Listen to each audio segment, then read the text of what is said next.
Okay, so you're trying to understand Medicare, and it can be really confusing. Like, when do you have to start thinking about all this stuff? Well, if you're coming up on the magic 6-5, it's time.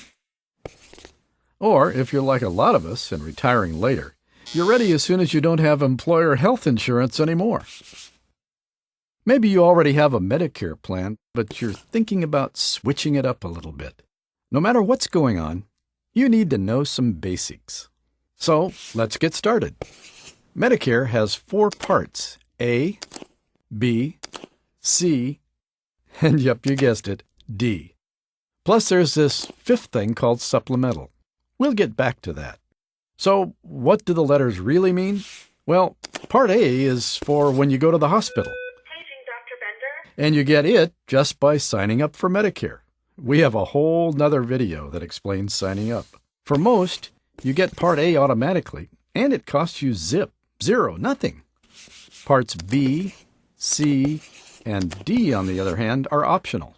If you want them, you buy them.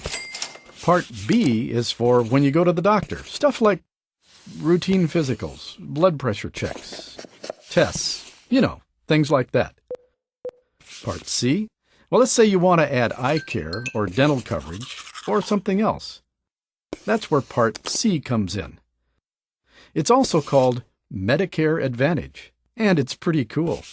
Part C combines A and B, along with some of the other stuff you want. Then there's Part D. Part D is prescription drug coverage. Now, you can buy it on its own, or you can get it with Part C and wrap the whole thing up in one neat little package.